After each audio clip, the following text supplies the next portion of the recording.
O tema da nossa ministração é a escolha de Deus. Pela manhã nós vimos que o povo pedia um rei. E o povo então olha para Saul, aquele galego alto, os olhos bonitos, e ele de fato teve ali um momento em que ele toma as dores daquele povo e ele convoca e a nação olha para ele e diz: nós precisamos de um líder, um homem alto, forte, bonito e que tenha iniciativa. E de fato foi isso que aconteceu. Então Samuel, que estava então sendo ali o administrador, era ele que era o juiz, era ele que era o profeta, era ele que governava o povo de Deus. Então apresenta e o povo diz: nós queremos esse homem como rei. E Deus então aprova o nome. Lembrando, irmãos, que no princípio lá, a partir do capítulo 9 até o capítulo 11, exatamente no capítulo 11, foi quando a terra onde morava Saul foi cercada por um amonita cujo nome é Nas, e ele cerca a cidade e ele ia destruir. E Saul então toma a frente e diz: quem está comigo? Quem vai defender?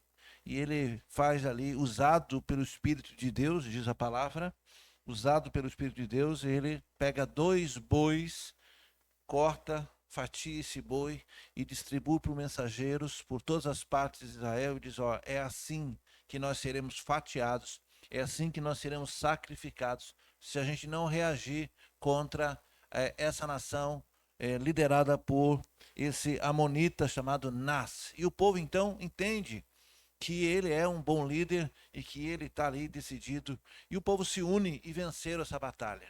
Então, a partir do verso 12, do capítulo 11, verso 12, ele ali então é eleito, né? É ungido rei. E a partir dali o Senhor tem abençoado o rei, o seu reino e o rei Saul.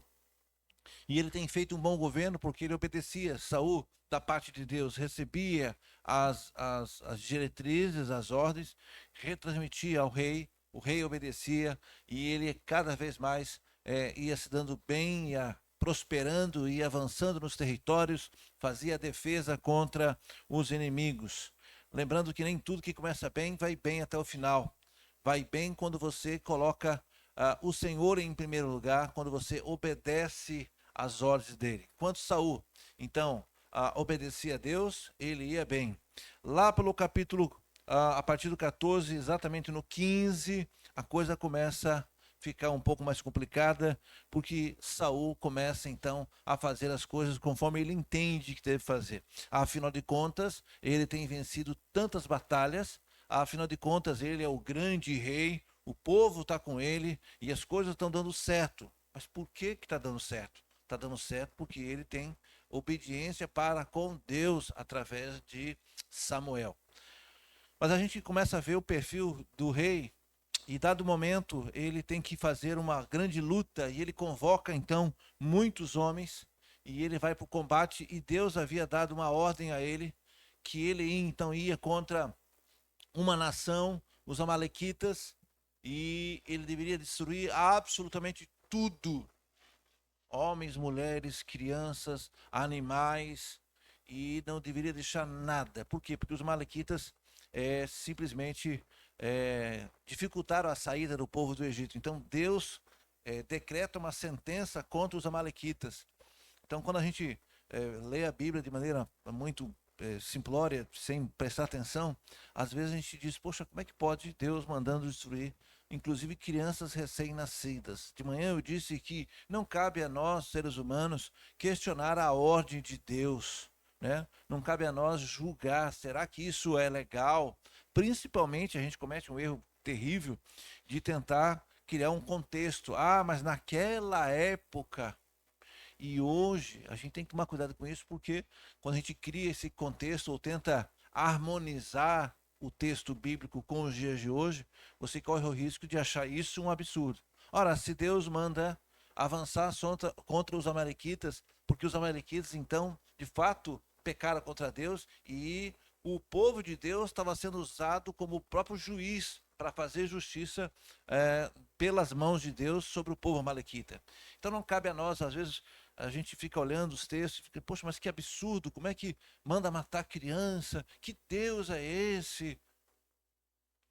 É Deus agindo na história e cabe a nós, irmãos, obedecer exatamente o que o texto bíblico diz. Bom, então no capítulo 15, isso pela manhã, ele vai para um combate, ele vai contra os amalequitas, mas Samuel atrasou. Eu fico brincando que a paralela estava engarrafada e Samuel atrasou para chegar na hora, né? Claro, isso tudo vontade de Deus. E ele então toma a iniciativa e ele faz o sacrifício no lugar do profeta. Ele faz então exatamente o que Samuel fazia todas as vezes. E quando ele faz, além de fazer o sacrifício, ele ainda não cumpre integralmente. Ele de fato ataca, ele de fato ganha a guerra, ele de fato mata todo o povo amalequita, mata os animais que ele não entende, mas ele reservou ali parte dos bois, parte das ovelhas e poupou a vida do rei dos amalequitas, chamado Agag. Quando Samuel chega, e chega atrasado, mas chega, ele começa a justificar. Logo de longe ele diz, Samuel, eu fiz tudo conforme o Senhor me manda fazer. E Samuel diz, você cumpriu a ordem de Deus, então por que eu estou ouvindo o som das ovelhas? Por que eu estou ouvindo o mugido dos bois? Deus não mandou fazer tudo isso? E ele então começa a justificar o seu erro. Pela manhã nós falamos sobre essa atitude de Saul, que também é nossa.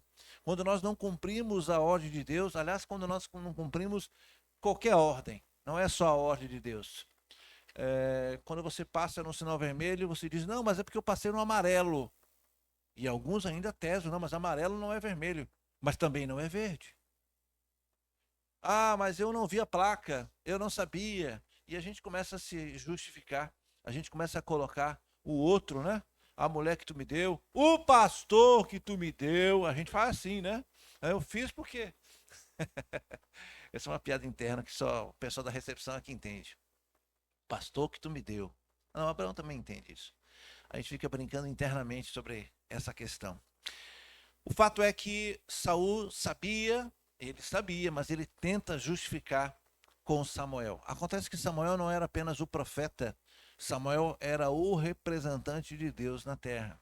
Hoje nós não temos aqui o profeta, né? O pastor necessariamente não é ali o profeta na função de profeta. Agora, nesse exato momento em que eu estou lendo a palavra, eu estou na posição de profeta, porque eu estou falando daquilo que Deus falou, contando a história. Mas no dia a dia, eu sou um irmão, uma pessoa. Então, você pode mentir para mim, mas quando você mente para mim, você está mentindo para Deus. Nesse caso, era um agravo ainda maior, porque de fato Samuel representava, ele era o representante de Deus. E Saul começa então a dizer, não, os soldados começaram a me pressionar, eu fiquei com medo, porque se a gente não atacasse, os soldados já estavam desertando. Então ali uma série, e Samuel então dá a sentença da parte de Deus. Finalmente, quando confrontado, quando não teve para onde escapar, onde não teve mais desculpa para dar, finalmente, no capítulo 15, no verso 24. Abra sua Bíblia, vamos começar a acompanhar. Nós vamos hoje entrar no capítulo 16. Nós paramos hoje mais ou menos no verso 28. Não, no 27. Paramos no 27. Vamos retroceder, capítulo 15, a partir do verso 24.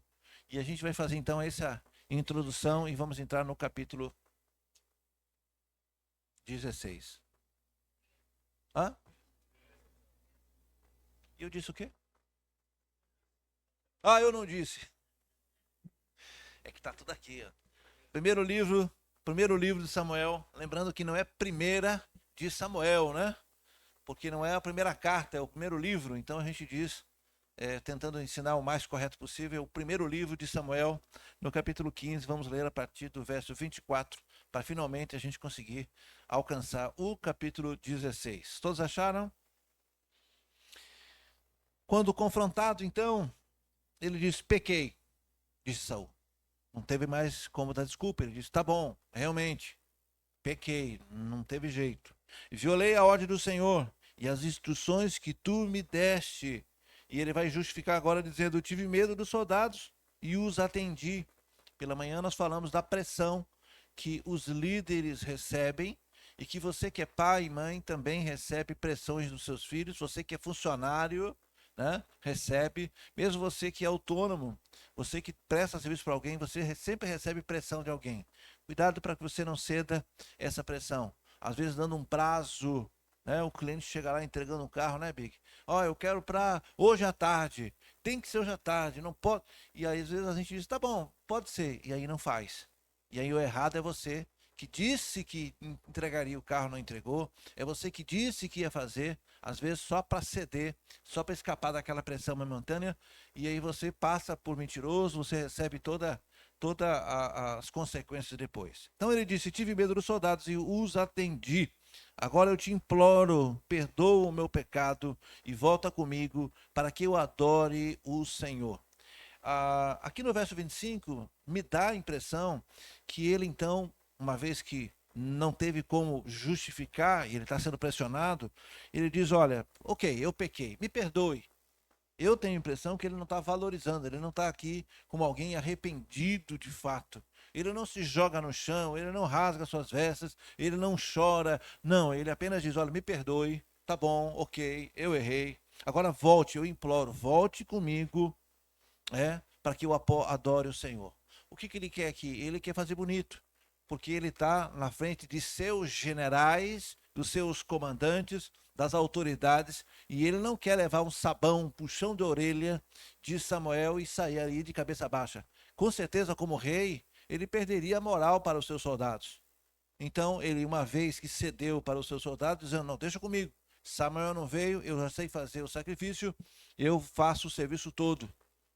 Então aqui ele diz, venha comigo para que eu adore o Senhor. Samuel, no primeiro momento, lá no verso 26, disse, contudo lhe disse, não voltarei com você. Você rejeitou a palavra do Senhor e o Senhor rejeitou como rei de Israel.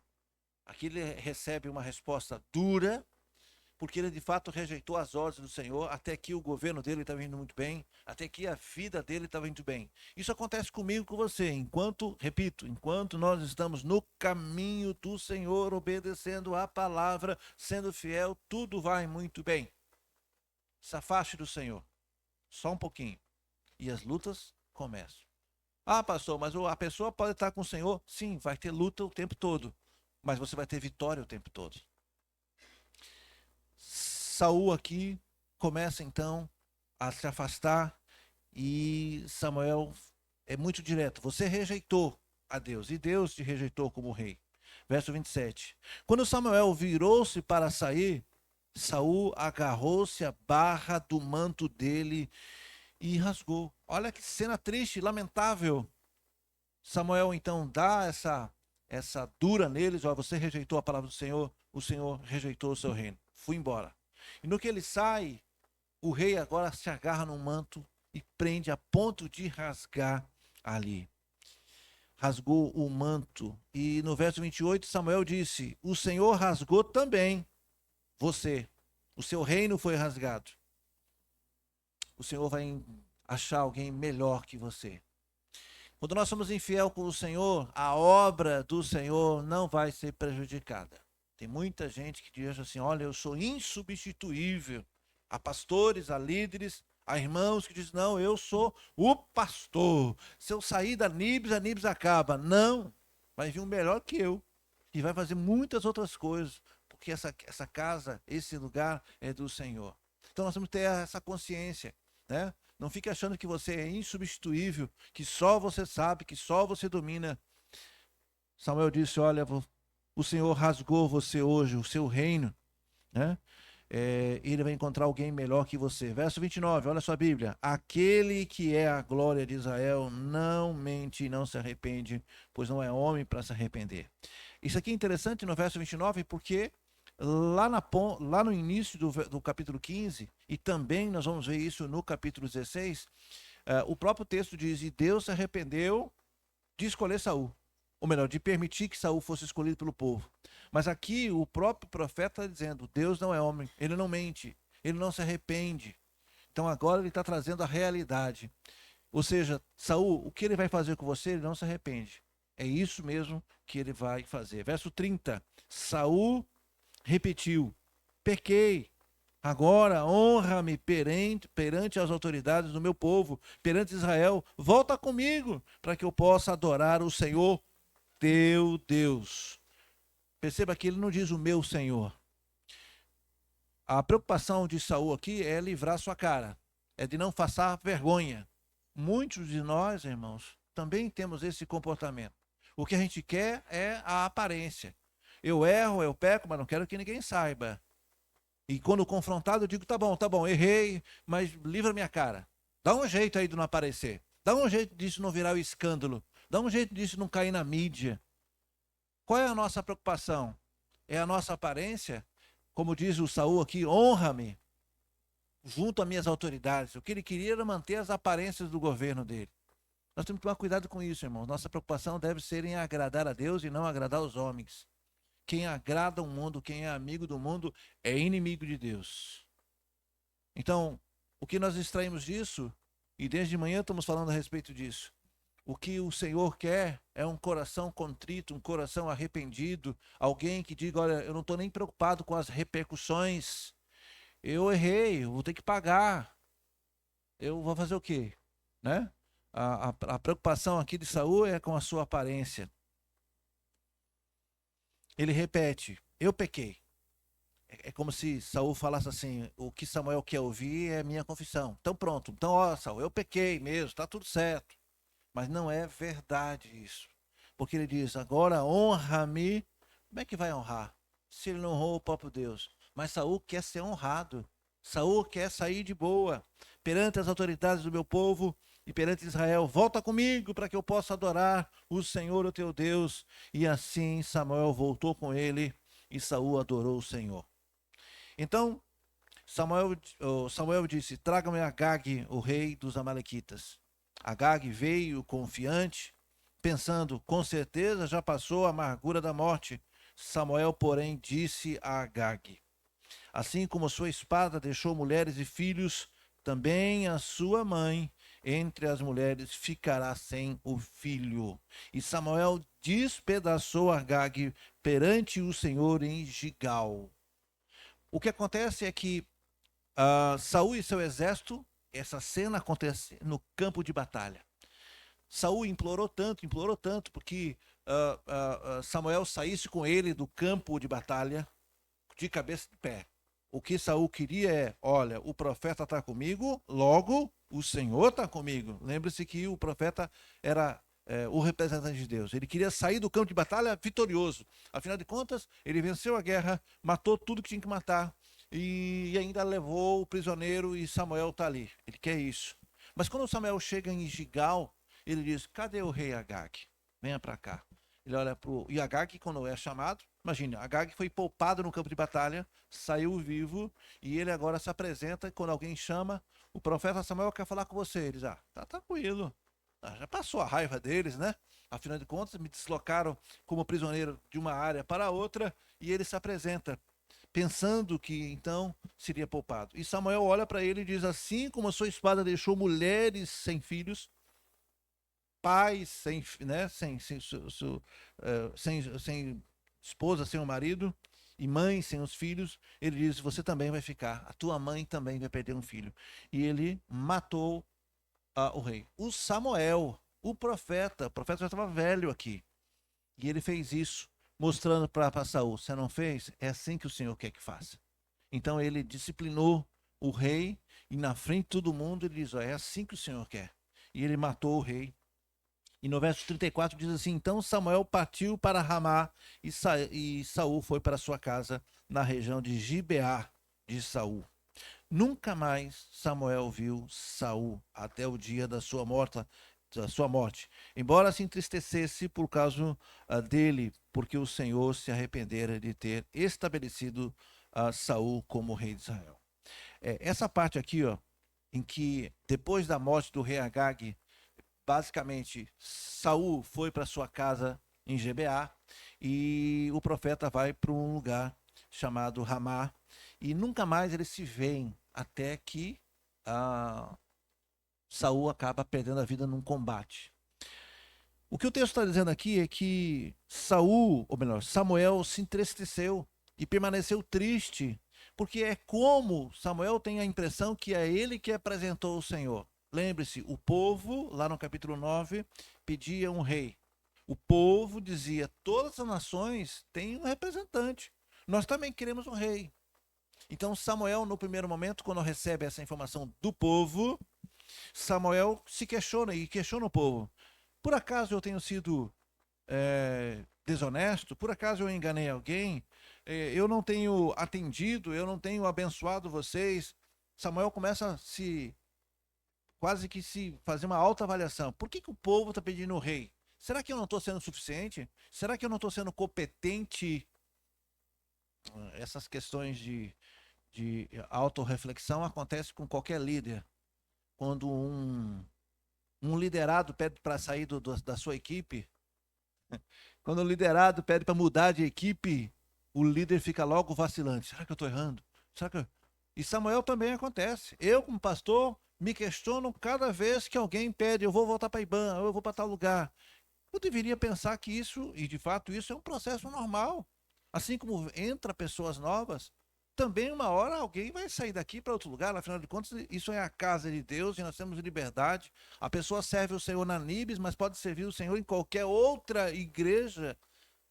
Mas a verdade é verdadeira, que como seres humanos, a gente se questiona. Será que eu estou sendo um péssimo pastor? Será que eu não estou conseguindo atender? Será que eu não estou pregando direito? Será que eu não estou dando atenção? Então Samuel, lá no capítulo 9, teve essa sensação e expôs isso ao povo. E o povo disse: não, é porque as nações têm um rei, nós queremos. E o próprio Deus disse a Samuel: Samuel, não se entristeça, porque antes de rejeitarem você, eles estão me rejeitando.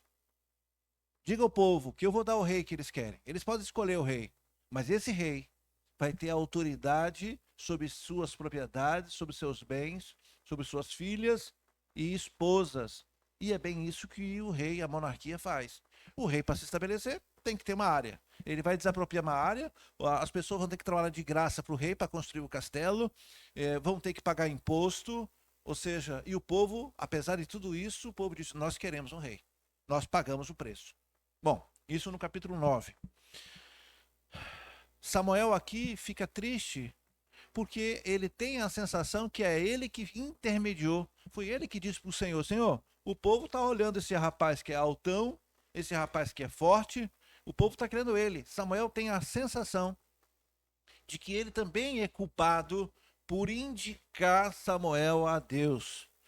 E ele então vai para sua terra, lá para Ramá, e vai entristecido por causa que o Senhor acabou apoiando a indicação dele. O texto acaba aí, com Samuel indo para Ramá, bastante, vamos dizer assim, entristecido. No capítulo 16, que é o foco, tudo isso só para fazer uma introdução, né? Praticamente fizemos uma pregação só na introdução. No capítulo 16, que é o nosso alvo essa noite, diz assim o texto: o Senhor disse a Samuel: até quando você irá entristecer por causa de Saul? Note que o coração de Samuel estava entristecido. Pela manhã eu disse e vou repetir: qualquer líder que de fato tenha compromisso com a obra do Senhor também se entristece quando um dos seus liderados erra. Quando um dos seus liderados desiste, abandona, quando um dos seus... A gente começa a se questionar. Fulano está errando, será que eu não sou responsável pelo erro dele? E de fato eu acho que deve se questionar mesmo. Há situações em que você erra também, erra por omissão, erra porque não fez nada. Enfim, o fato é que o texto aqui está mostrando a tristeza de Samuel, e a tristeza tamanha que o próprio Senhor diz: até quando, Samuel? Samuel, a culpa não é sua, não. O povo que quis um rei. E agora esse rei me desobedeceu. Esse povo, esse rei, não cumpre minhas ordens. Ele não serve para ser. Eu rejeitei ele. Olha o que o texto diz: até quando você irá se entristecer por causa de Saul? Eu o rejeitei como rei de Israel. Encha um chifre com óleo e vá a Belém. Eu enviarei a Jessé. Escolhi um dos seus filhos para fazê-lo rei.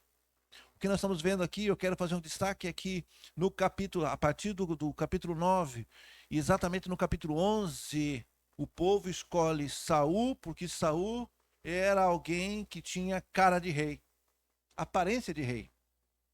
A gente também não é assim, irmãos? Quando a gente olha, você tem uma cara assim de... Né? Normalmente a gente fala isso para pastor, tu tá cara de pastor, você tem uma cara... Não vá pela aparência não, irmãos. É? Não vá pela aparência. A irmã Nilzinha que está aqui, me viu lá na Igreja Batista Monte Gerezim, na posse do pastor Fábio Borges, e disse, eu nunca vi o meu pastor de terno e gravata. Foi a primeira vez, ela ficou, queria até tirar foto. Tamanha admiração dela, não foi, irmã? Tamanha admiração dela. E não é só ela não, viu, irmã? Vou dizer para a senhora, antes de ir para Monte Gerezim, eu entrei aqui, ó. Todo mundo aqui. Nossa, o pastor tá bonito. Quer dizer, eu não sou bonito, é a roupa, é por causa da roupa que eu fico bonito. O pastor tá bonito, o pastor tá elegante. Eu fiquei ouvindo isso. Claro que a gente leva na brincadeira, mas isso faz a gente pensar. Então é aparência. E é por isso que tem surgido falsos pregadores, falsos apóstolos com anéis de ouro. Ó, inclusive até com meu relógio de ouro aqui, ó. 199. Se compra um doce e ganha um relógio. Mas há muitos que enganam o povo exatamente pela aparência, carrão, segurança. Para quê? Para dizer que é o quê? Então, aquele povo se impressionou com o tamanho de Saul e, de fato, no princípio, ele teve ali uma conduta inspirada pelo Espírito de Deus. Mas agora, essa escolha aqui não é do povo. O povo escolheu Saul pelo seu tamanho, pela sua atitude. E o povo disse, só pode ser esse. Nós não vamos escolher um anão para ser, porque todo mundo vai rir do nosso rei, um anão. Ou alguém sem uma perna, ou com algum defeito, ou uma pessoa normal, comum, que não se destaque. E olha que coisa interessante, quando Jesus veio à Terra, ninguém dava nada por Jesus, né? Ele era apenas mais um judeu. O texto de Isaías vai dizer, a gente não dava valor nenhum. Jesus andava comum. Quando a gente começa a ver filmes, né? Sobre Jesus Cristo, e aí sempre nos filmes ele está com uma roupa branca e com uma faixa vermelha. Não sei como é que tiraram essa faixa vermelha. Jesus não ficava andando com essa faixa vermelha. Ele não era loiro, ele não tinha o cabelo encaracolado, os olhos de Jesus nunca foram azuis. Mas, pastor Marcos, como é que você está dizendo isso? Porque Jesus era judeu, e o texto de Isaías diz que ele era um homem sem aparência. Então ele era como qualquer judeu daquele século, um homem mediano. Um homem que inclusive conhecia as dores. O seu pai era carpinteiro. Lembra que eu disse que carpinteiro também significa pessoas que lidam com pedras, porque em Jerusalém, naquela região de Israel, tem muito mais pedra do que árvore. Ele não está numa floresta tropical. Ele não está, por exemplo, que nem nós temos aqui em Itapecerica, do lado de uma plantação de eucalipto. E com a madeira, eucalipto se faz uma série de coisas, né? De artesanato a... Não. Jesus, então, trabalhava com seu pai, e seu pai era carpinteiro, pedreiro. Quem é que já quebrou pedra? Tec, tec, tec. A mão fica como? Jesus era aquele judeu que não tinha lá nenhum destaque, nenhuma beleza que ressaltava os olhos. Era alguém com a mão calejada, era alguém que se deslocava a grande distância e se deslocava no sol e, portanto, não tinha o protetor fator 50, nem o fator 30, tomava sol mesmo. Então, Jesus é também para nós um exemplo. O povo olha pela aparência.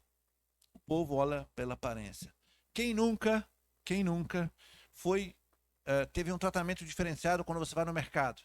Sabe, irmão, quando você está trabalhando em casa, as donas de casa trabalhando, e aí lembra que falta alguma coisa, você vai no mercado do jeito que você está? Quantas vezes eu já fui comprar material de construção aqui, comprar tinta, com a cara cheia de tinta. Eu vou aqui na esquina, tem uma loja, que eu não vou dizer o nome.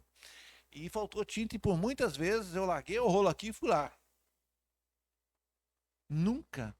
E compro a tinta, volto, e isso aconteceu muitas vezes. Toca a campainha, alguém bate na porta, eu vou ali, largo o rolo. O pastor está aí, da igreja? Só eu. Não, o pastor, assim, o pastor aqui da igreja. Porque na cabeça daquela pessoa, esse cara sujo de tinta, essa pessoa não é. Isso aconteceu com Abraão também uma vez aqui. Estava fazendo piso aqui, o cara Não sabia que estava falando com o vice-presidente da igreja e achou que Abraão era apenas mais um funcionário, um peão de obra. As pessoas se julgam por aquilo que ela tiver. Tá certo isso? Claro que não. Vamos seguir o texto. Deus dá uma ordem então a Samuel. Cadê o chifre aqui? Assim, ainda no verso 1, lado B. Este é um chifre com óleo e vá a Belém, e eu enviarei a casa de Jessé. Eu escolhi um dos seus filhos para fazê-lo rei. Samuel, verso 2. Samuel, porém, disse: como poderei ir? Saul saberá disso e me matará. Qual é o problema aqui? Por que Samuel agora ficou com medo? Por que lá no capítulo 15 Samuel foi tão... Porque Samuel estava sob a autoridade de Deus. Quando Samuel falou, pegou pesado com Saul, não era Samuel, era o próprio Deus dando a sentença. E é claro que Saul agora sabe que perdeu o reino. Sabe que perdeu o reino. E se ele soubesse, se ele sonhar que Samuel está indo lá não sei aonde, ele vai dar um jeito. É claro que ele vai interferir. E Samuel, sabendo disso, ficou com medo. Como é que eu vou poder ir lá? E o Senhor disse: leve um novilho com você e diga que você foi sacrificar ao Senhor. Convide Jessé para o sacrifício e eu mostrarei a você o que fazer. Em outras palavras, não se preocupe. Não, ele não vai te matar. Vá, você vai fazer um sacrifício. Encha o seu chifre, o chifre, né, que eles usavam para ungir os reis. Leve e vá fazer um sacrifício. Descanse. Eu vou dizer como é que você vai fazer. Convide Jessé para o sacrifício. Verso 4. Samuel fez o que o Senhor disse. Quando chegou a Belém, as autoridades da cidade encontraram-se com ele. Tremendo de medo, perguntaram: vens em paz? Por que as autoridades de Belém, lembre-se, Jessé, o pai de Davi, juntamente com a família de Davi, morava em Belém, alguns quilômetros de Jerusalém. Por que as autoridades, ou seja, a liderança local, quando vê Samuel chegando, Samuel era, depois de agora do rei, ele era a principal autoridade. E ele era, em tese, mais autoridade que o próprio rei, porque ele veio em nome de Deus. Quando vem lá Samuel, apontou para a entrada da cidade, a galera diz: pronto, vai acontecer alguma coisa aqui e nós vamos aqui ver o que acontece. Com medo, perguntaram: o senhor vem em paz? Ou o senhor vem aqui descer, quem sabe, uma ordem de Deus para matar, para todo mundo morrer? Vens em paz? Verso 5, respondeu Samuel: sim, venho em paz. Vim sacrificar ao Senhor, consagre-se e venha ao sacrifício comigo. Então ele consagrou Jessé e os seus filhos, o próprio Samuel fez isso, e os convidou para o sacrifício. Verso 6. Quando chegaram, Samuel viu Eliabe e pensou: com certeza é esse que o Senhor vai ungir. Por que ele teve esse pensamento? Porque, de novo, Eliabe era o mais velho, o maior, o mais forte, o mais alto, o mais bonito. Até Samuel cometeu esse erro da aparência. Ele disse com ele mesmo, naturalmente, né? Isso aqui é um pensamento. Com certeza é esse, olha aí. Porque é igual a Saul. Então eu tiro um rei para colocar outro rei na mesma altura. Não é assim que funciona no reino de Deus. Agora é uma escolha de Deus. E Deus escolhe aquele a quem ele quer, porque Deus já conhece. Quando nós conhecemos uma pessoa, de repente tem aqui uma criança, falando em Davi, está ali Davizinho, né? O nosso Davi. Você olha esse menino, é um menino esforçado. Não é um homem grande, não é forte. Você é forte, Davi? Não é forte, não. Mais ou menos. Também não vamos escrachar, né, Davi? Eu aguento alguma coisa, né? Quem olha Davi hoje vê um menino. Mas se Deus nos der saúde e nos permitir, daqui a alguns anos Davi vai ser o Davi. Quem era Davizinho? Nem vou poder chamar de Davizinho. Não é assim que acontece com nossos filhos? É assim. Aliás, para nós, os pais, nossos filhos sempre vai ser pequeno, sempre vai ser assim, né? A minha mãe até hoje me chama de Leandrinho. Você sabe que o meu segundo nome é Leandro, né, irmãos? Então, quando eu vou para... Marcos Leandro. E lá em Cascavel, todos me conhecem como Leandro.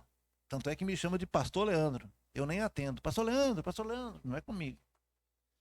E minha mãe diz, ô Leandrinho, quer comer o quê, meu filho?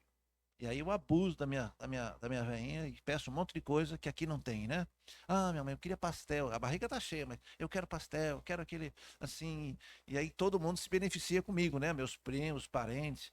E quando eles querem comer alguma coisa, eles dizem para mim, ô Leandro, você não tá com vontade de comer tal comida, não? Aí eu digo, não, tá sim. Digo, ah, sim, eu quero, minha mãe. Aí minha mãe faz para mim e todo mundo se beneficia com o Leandrinho. Então, para os pais, é sempre o pequenininho. O que eu quero dizer para vocês é que, do ponto de vista humano, nós temos que lutar com a nossa própria natureza para a gente não cometer esse erro. Porque, naturalmente, olha, o próprio Samuel cometeu esse erro. Certamente é essa que o Senhor vai ungir. Olha a resposta de Deus para Samuel no verso 7. O Senhor, contudo, disse a Samuel: não considere a aparência, nem sua altura. Ó, a confirmação que ah, Eliabe também era alto, também era formoso. Deus diz: não considere a sua aparência nem sua altura, pois eu o rejeitei. Deus rejeitou ele antes de qualquer coisa. Sabe, irmãos, do ponto de vista ministerial, nós estamos para escolher, nós estamos para escolher nessa igreja 4 diáconos, diáconos e diaconisas. É bom eu tocar nesse ponto, porque ele tem tudo a ver com esse texto. E a igreja, então, em assembleia, para você que está nos assistindo, a igreja, nós batistas fazemos tudo isso de maneira coletiva. Então, dentro de uma assembleia, nós elegemos uma comissão para avaliar o perfil dessas pessoas. Essa comissão teve um tempo e essas pessoas apontaram para mim, pastor, ó pastor, essa pessoa, essa pessoa, essa pessoa.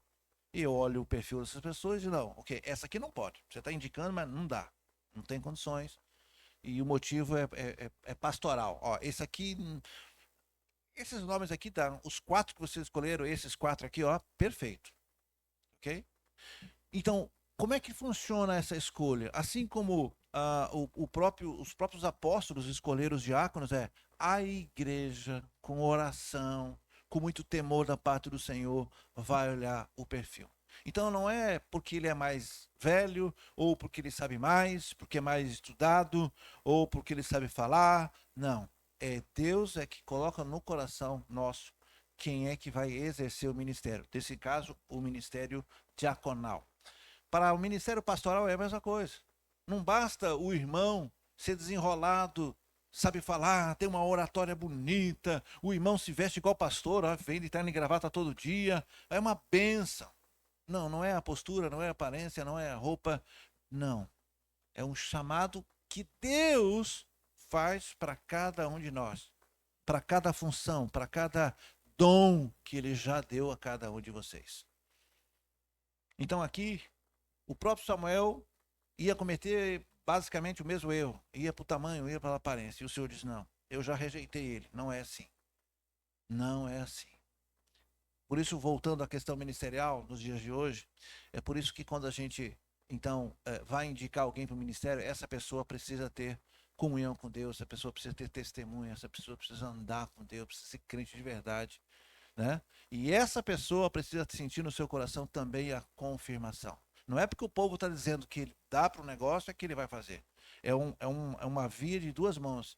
A igreja olha nele, porque nós oramos por essa comissão orou, essa comissão está fazendo isso com muito temor da parte do Senhor. Mas a pessoa que foi indicada para assumir essa função, que não é uma função temporária, ela é para toda a vida. Então, o diácono, embora seja diácono local, mas é para toda a vida. Pastor, não existe ex-pastor, quer dizer, pastor de verdade, né? Quando eu me aposentar, você acha que eu vou deixar de ser pastor? Eu vou ficar velhinho dando minhas pitacos ali. Por quê? Porque o Senhor me chamou para isso. Aqui, o Senhor então está dizendo, Samuel, eu já reprovei esse. Nem tente me convencer. Ele está reprovado. E ele vai dizer assim: o Senhor não vê como o homem.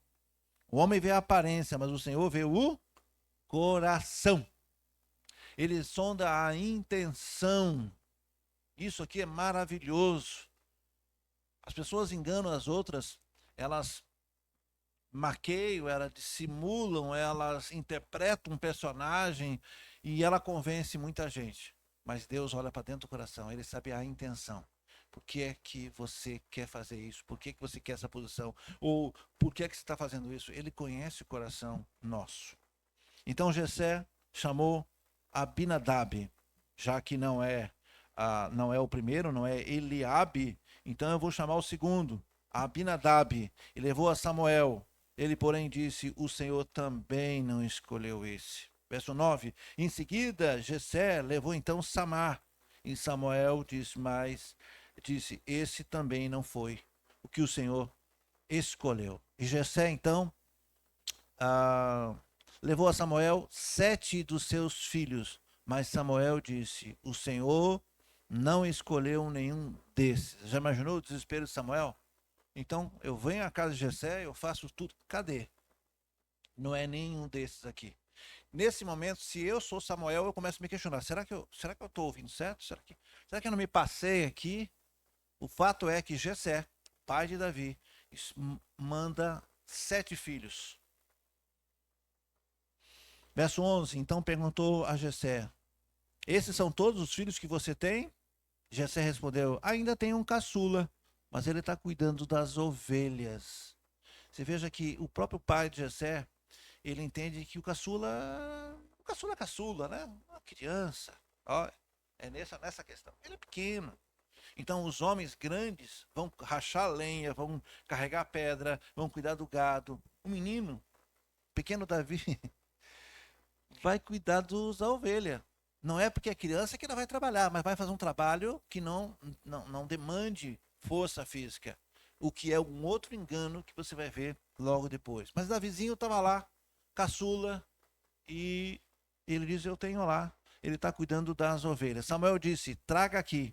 Não sentaremos para comer enquanto ele não chegar. Davizinho, que foi praticamente excluído da conversa dos adultos, estava lá cuidando das ovelhas. Samuel disse: não, é esse. Ninguém vai sentar, ninguém vai comer. Davi começa já a ganhar ali respaldo. E todos esperam ele chegar.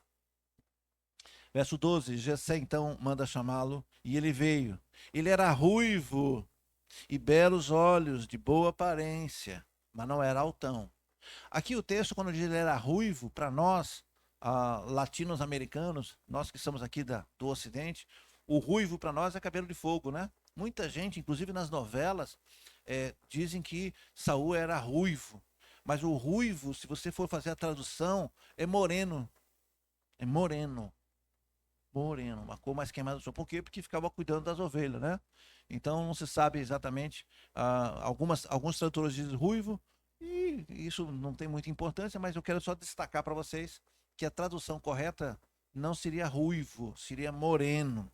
Mas ele tinha belos olhos, ele tinha bela aparência. Então o Senhor disse a Samuel: é este, levante-o e unja-o.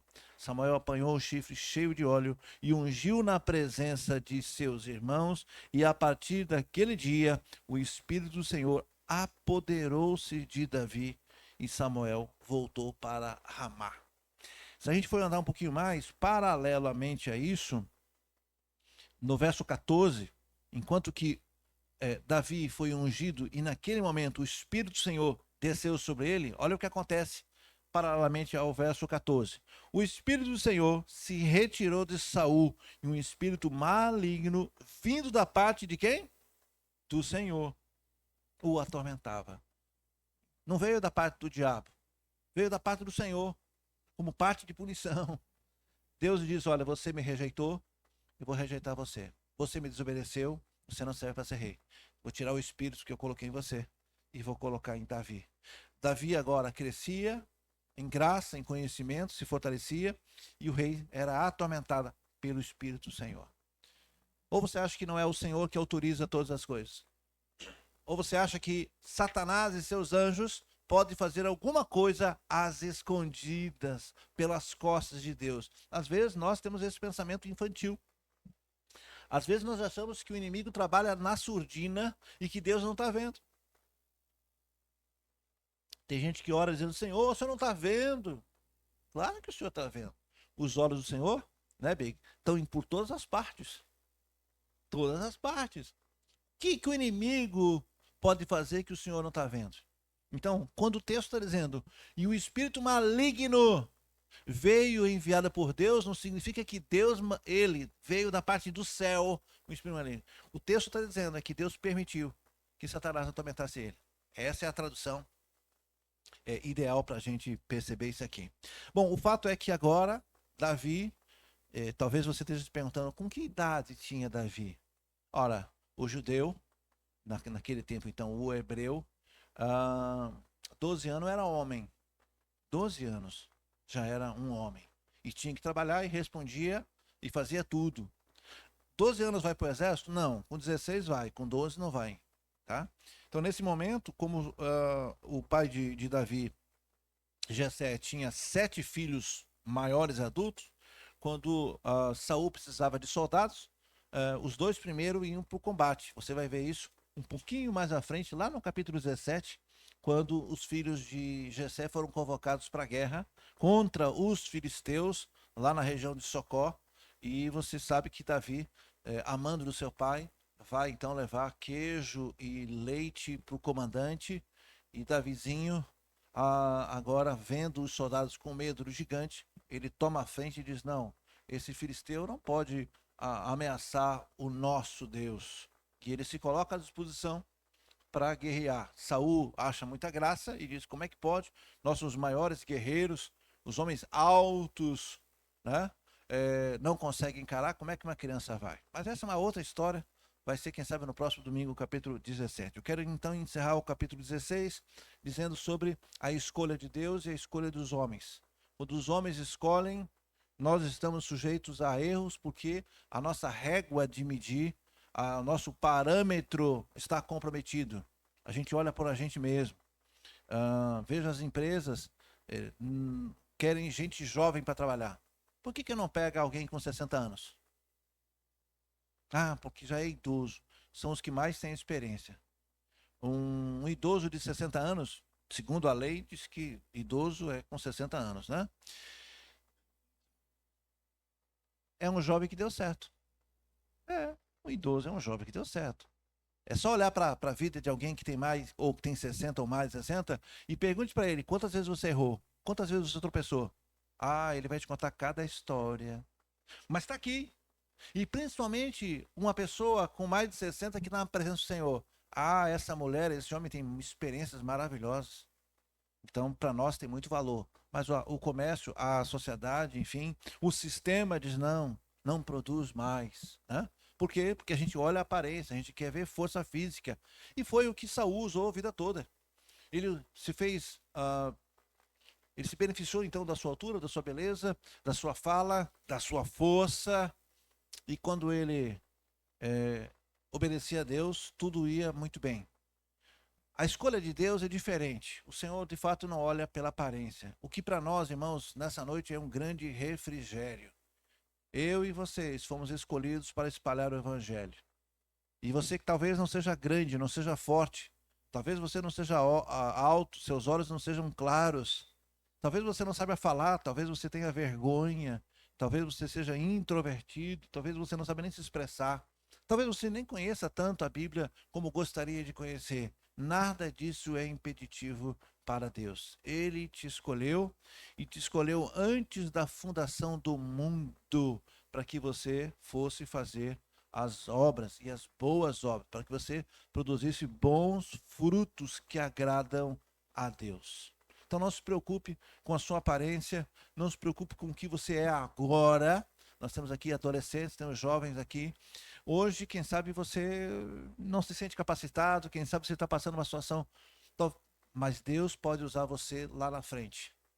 Nós que já temos uma idade mais avançada, Deus vai usar a gente para aconselhar. É o que aconteceu com Samuel. Samuel, naturalmente, tinha mais idade. Ele, usado por Deus, conseguia orientar os reis. Ele foi levantado como profeta. Cada um de nós pode ser levantado para uma missão estratégica. Talvez você não tenha joelho como eu para andar o campo missionário todo. Talvez você não tenha a força necessária para fazer. Deus vai levantar jovens para fazer isso. E Deus vai levantar você para fazer aquilo que Ele tem para você. Não é, de fato, a aparência. Outra coisa que eu quero destacar aqui, irmãos, é que a gente fosse seguir todo o texto, tanto o primeiro livro de Samuel como o segundo, depois Crônicas, você vai ver a história e a cronologia total. Até aqui, Saul não sabe que Davi é o eleito de Deus.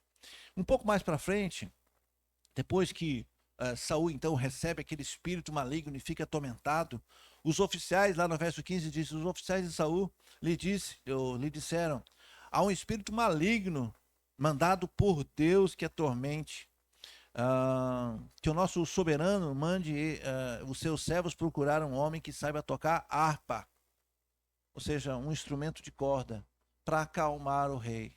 E toda vez que o rei ouvia uma canção, ele se acalmava. Sabe quem foi contratado para tocar a harpa exatamente no palácio? Pois é, Davi. Veja a importância do louvor, né? Você que está em casa, às vezes fica perturbado, às vezes você está. Coloca um louvor. Coloca um louvor na sua casa. Ah, brigou com o marido, Coloca um louvor. E o louvor abre o céu, né? E você começa a se acalmar. Lá no campo missionário, Abraão tem um louvor. Ele e Marcão cantavam, é o 111, não é isso? Lá, a gente colocava o pendrive, irmãos. Olha só a história. A gente colocava o pendrive na caixinha de som e ele tá vindo louvor. Daqui a pouco Abraão ia lá. Eu dizia para Marcão, ele vai colocar no 111.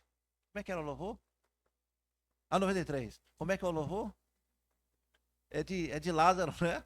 Ele dizia assim: vamos evangelizar no gueto. É, eu levo a Bíblia e você leva o panfleto. Rapaz, mas era uma delícia cantar aquilo. Eu acho que os vizinhos não aguentavam mais. Mas isso alegrava o nosso coração. A chuva, o sol, o trabalho ficava mais leve. Então, o poder aqui do louvor. Não apenas, não apenas coloque o louvor, mas cante, adore o Senhor, declarando em cada louvor. É o que nós falamos aqui. Não apenas cante o que está aparecendo na letra aqui. Não é apenas a equipe de louvor que está louvando. Você deve louvar a Deus com a sua boca. Apesar de os espíritos estavam atormentando Saul, mas quando ele ouvia a harpa, quando ele ouvia canções, isso acalmava o coração. Então nós estamos vendo aqui que Davi, a partir dali, foi humilde. Davi, irmãos, ele poderia dizer, ó, eu sou rei. Ó, família, vocês aí que me deixaram lá cuidando das ovelhas, você não viu aí o profeta? Sou rei. Agora, não disse nada. Voltou a cuidar das ovelhas. Ele voltou para o campo, porque não era a hora de Deus ainda. Deus tinha dado uma promessa, Deus tinha eleito ele, Deus tinha ungido ele como rei. O seu tempo vai chegar, não se apavore. Mas o Senhor tem tantas promessas. Vai chegar seu tempo. No tempo certo você vai ter a vitória. No tempo certo Deus vai trazer e vai te honrar. Saul teve que implorar. Saul teve que implorar para que Samuel honrasse ele. Você não precisa implorar para ninguém, não. O Senhor vai te honrar, o Senhor vai te levantar, o Senhor vai fazer com que você brilhe no tempo certo para a glória dele. Davi foi humilde no tempo dele, voltou a fazer o que ele fazia, cuidar de ovelha. E aí Deus foi trabalhando.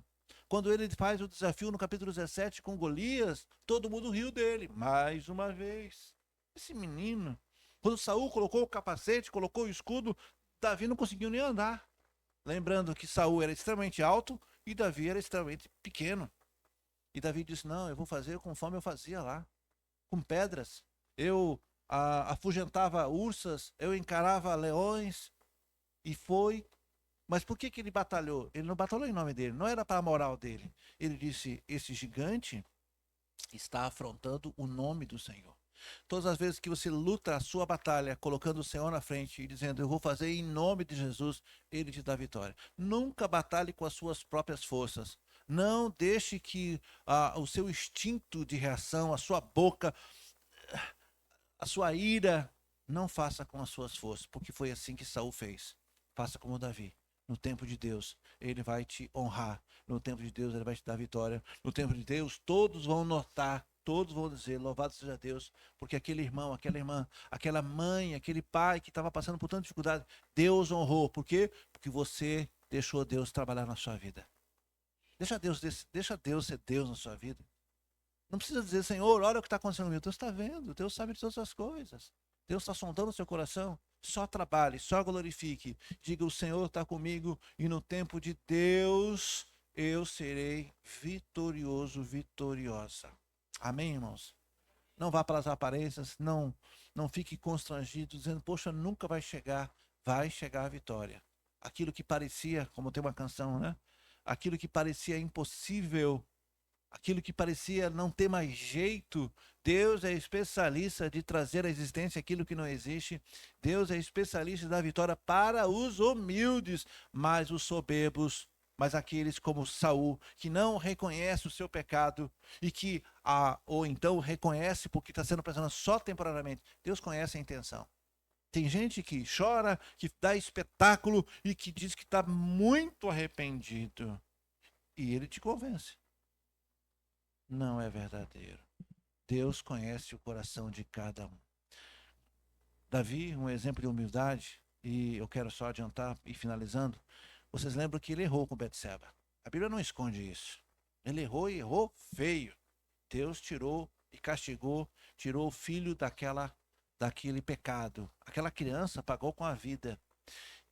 E Davi rasgou suas roupas, se jogou no chão e colou sua face no chão, abriu os braços e pernas e verdadeiramente se arrependeu. Davi, um homem que assassinou e que pecou muitas vezes, mas Davi é colocado na Bíblia como um homem segundo o coração de Deus. Então nós também devemos olhar esses dois exemplos, de um que foi levantado e que o orgulho subiu a cabeça, e que ele fez com seus braços, com sua força, com sua arrogância, e mentia, e dizia que estava arrependido, mas de fato não mostrava na prática isso, e por isso perdeu o seu governo, e por isso foi atormentado.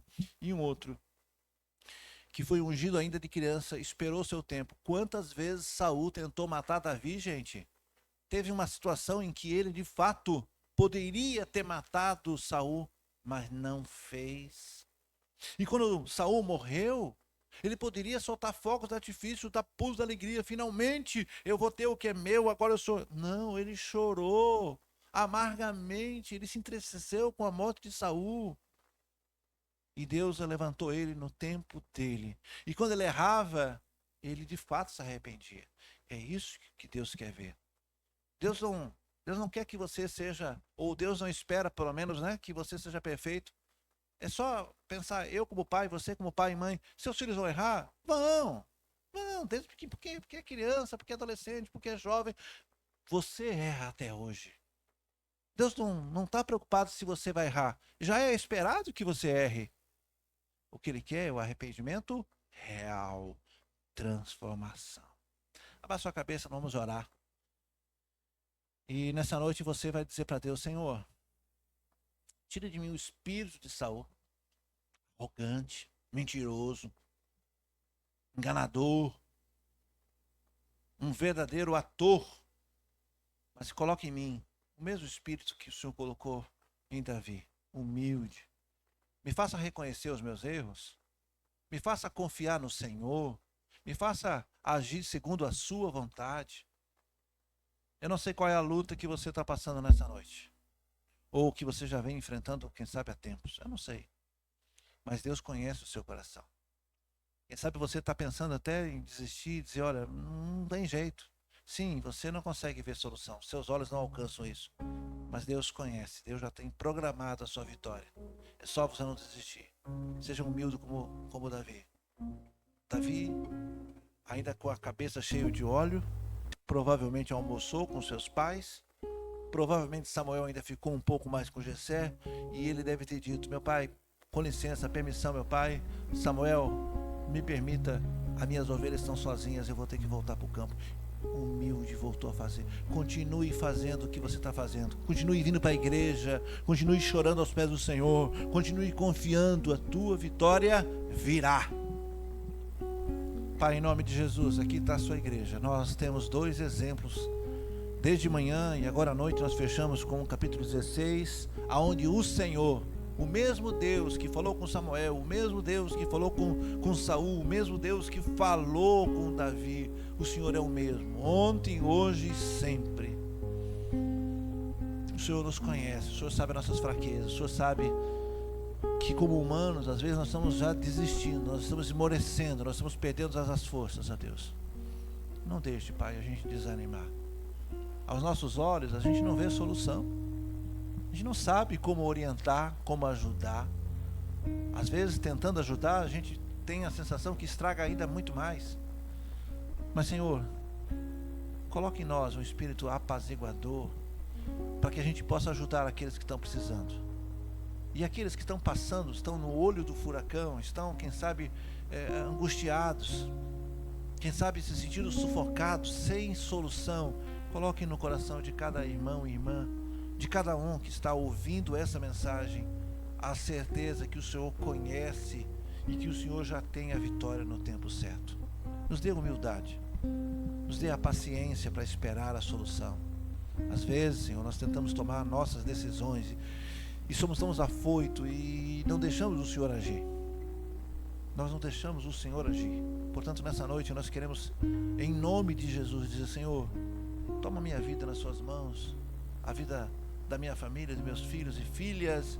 Tome a minha vida conjugal, tome o meu emprego, tome as minhas finanças, tome, Senhor, a minha saúde mental, Senhor, os meus parentes, quem sabe não é nem nada com você, mas é um primo, é alguém distante. Apresente ao Senhor e diz: Senhor, nós confiamos no Senhor. Saul teve um espírito maligno que atormentava. Nós temos o Espírito Santo de Deus. Nós temos o mesmo espírito que o Senhor colocou em Davi.